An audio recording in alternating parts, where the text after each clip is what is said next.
శ్రీకాకుళం జిల్లా గుండువెల్లిపేట గ్రామంలో జరుగుతూ ఉన్న శివతాండవ స్తోత్రం మీద ప్రవచనంలో 2వ రోజు కార్యక్రమానికి మీకందరికీ హృదయపూర్వక స్వాగతం పలుకుతూ ఉన్నాం. మనం నిన్న మొత్తం 15 శ్లోకాలను 6 శ్లోకాల వరకు నిన్న చెప్పుకున్నాం. రావణ బ్రహ్మ రచించినటువంటి శివతాండవ స్తోత్రం. ఈవేళ 7వ శ్లోకం ప్రారంభించే ముందు కాస్త ఉన్ముఖీకరణగా 6వ శ్లోకాన్ని ఒకసారి పునశ్చరణ చేసుకుని మళ్ళీ అందులోకి ప్రవేశిద్దాం. లలాట చత్వరజ్వలద్ధనంజయ స్ఫులింగ భానిపీత పంచసాయకం నమన్నిలింపనాయకం సుధామయూఖలేఖయా విరాజమానశేఖరం మహాకపాలి సంపదే శిరోజటాలమస్తునకా. More orders. We'll be here till late. You handle the kitchen, I'll make the deliveries. While on periods? Yeah, it's almost like I forgot about periods. Because Stay Free Secure Excel's leak lock technology protects you for up to 12 hours. Stay Free Secure Excel. Your day, your way. లలాట చత్వరజ్వలద్ధనంజయ స్ఫులింగ పరమశివుని యొక్క లలాటం ఒక చత్వరం అన్నారు. చత్వరం అంటే ఒక వేదిక. దాంట్లో 3వ కన్ను వెలుగుతూ అగ్నిజ్వాలన్న కక్కుతోంది. జ్వలత్ లలాట చత్వర జ్వలత్ ధనంజయ స్ఫులింగ ధనంజయుడు అంటే అగ్ని. ఆ పేరు తర్వాత అర్జునుడు కూడా పెట్టారు, ఒక బిరుదుగా వచ్చింది. అర్జున ఫల్గుణ పార్థ కిరీటి శ్వేతవాహన వివత్సోభిజయ కృష్ణ సవ్యసాచి ధనంజయక. ఎందుకంటే ఆయన రాజసూయాగం చేసినప్పుడు మొత్తం అందరినీ జయించి ధనరాశులను పట్టుకొచ్చి ధర్మరాజుగా అప్పగించి దిగ్విజయంగా చక్రవర్తిగా ప్రకటించి పట్టాభిషేకం చేయించాడు. అందుకని అర్జునుడికి ధనంజయుడు అని పేరు వచ్చింది. కానీ అసలు ఆ పేరు అగ్నిదేవుడిది. భీముడికి భీమసేనుడు అని పేరు పెట్టారంటే ఆ పేరు ఎవరిది అంటే ద్రాక్షారామం భీమేశ్వర స్వామి. భీముడి పేరు వల్ల ప్రసిద్ధం కాదు. భీముడు అంటే శివుడు అని అంటారు. అందుకని ద్రాక్షారామం భీమేశ్వరుడి పేరు భీమసేనుడికి పెట్టారు. అగ్నిదేవుని యొక్క పేరు ధనంజయుడికి పెట్టారు. ఆ శివుడి 3వ కన్నునే అగ్ని నేత్రం అంటారు, జ్ఞాననేత్రం అని కూడా అంటారు.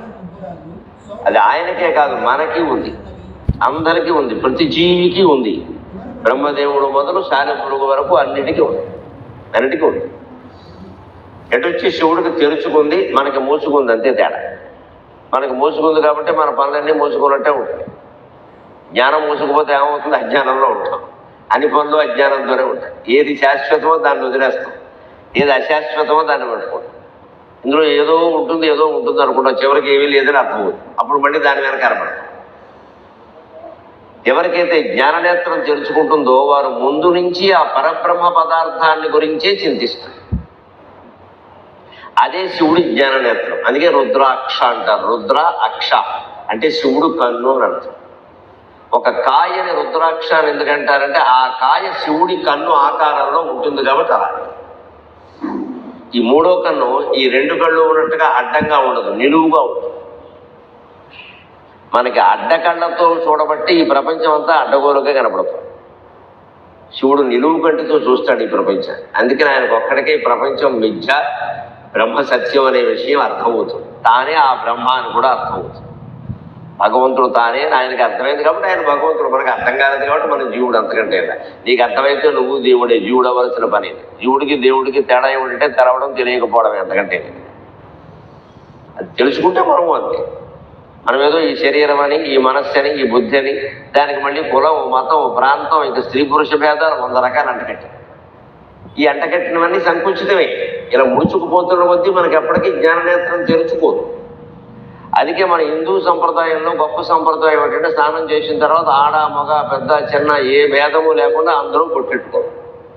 అది కూడా కుంకుమ బొట్టే పెట్టుకోవాలి. ఆ బొట్టు పెట్టుకోవడం ఎందుకంటే అందంగా ఉండడం, అది దాని అందంగా ఉండడానికి బొట్టుతో పని ఏమి లేదు. అది రకరకాల దానికోసం కాదు, అది కూడా ఒక విషయం. ఎన్ని రకాల అలంకారాలు చేసినా బొట్టు పెట్టుకుంటే అందం లేదు, అది ఉంటుంది ఎలా, దాని గురించి కాదు. ప్రతిరోజు బొట్టెట్టుకునే ముందు ఈ మధ్యలో ఉన్నటువంటి భ్రూమధ్యాన్ని ఆజ్ఞాచక్రాన్ని చేరుకుందుకు నేనేం చేశాను, ఈ జ్ఞాననేత్రం తెరుచుకోవడానికి 24 గంటలు గడిచింది. నిన్న స్నానం చేసి బొట్టు పెట్టుకున్నా, మళ్ళీ ఈవేళ స్నానం చేసి బొట్టు పెట్టుకుంటున్నా. ఏం చేసినట్టు 24 గంటలు బొట్టెట్టుకోవడమైనా ఇంకేదైనా ఉందా? ఈ ఆలోచన ఏ రోజుకు ఆ రోజే చెయ్యాలి. 25 ఏళ్ల కుర్రాడు చేయకపోతే మనం అర్థం చేసుకోవచ్చు. 60 ఏళ్ళు వచ్చినా 70 ఏళ్ళు వచ్చినా చేయకపోతే పెద్ద కారణం అంటారు. అప్పటికైనా జ్ఞానం రావాలి కదా. బోల్డ్ అనుభవాలు అయ్యే గుప్పులు కట్టేసేయి. ఎందులోనూ ఏమీ లేదని అర్థమైంది. డబ్బు సంపాదించి సుఖం లేదని అర్థమైంది. తగాదాలు ఎక్కువ. సంసార జీవితంలోనూ సుఖం లేదని అర్థమైంది. ఎవరిని నమ్మాలో ఎవరిని నమ్మకూడదో తెలియదు. పిల్లలతోనూ సుఖం లేదని అర్థమైంది. చిన్నపిల్లలుగా ఉన్నప్పుడు చాలా ఆనందిస్తాం. ఎదుగుతున్న కొద్దీ తలనొప్పి కింద తయారవుతారు. సహజంగా అవుతారు. వాళ్ళ తత్వాలు వేరు, వీళ్ళ తత్వాలు వేరు.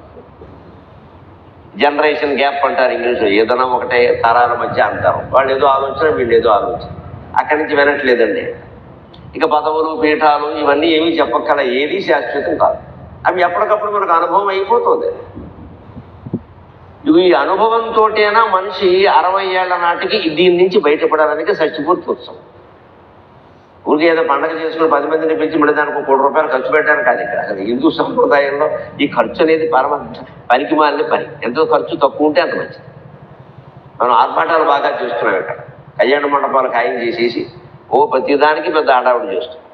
కానీ నిజానికి షష్ఠిపూర్తి ఎందుకు అంటే, నువ్వు పుట్టిన సంవత్సరమే మళ్ళీ వచ్చింది అంటే ఒక రౌండ్ అయిందా లేదా మొత్తం 60 ఏళ్ళు. ఇది శుభకృతనామ సంవత్సరం. ఇప్పుడు ఎవరైనా శిశువు పడితే మళ్ళీ శుభకృతి వచ్చేనాటికి 60 ఏళ్ళు గడిచే కదా. అన్ని సంవత్సరాలు చూసాం. ఇంకేం చూస్తాం ఇక్కడ?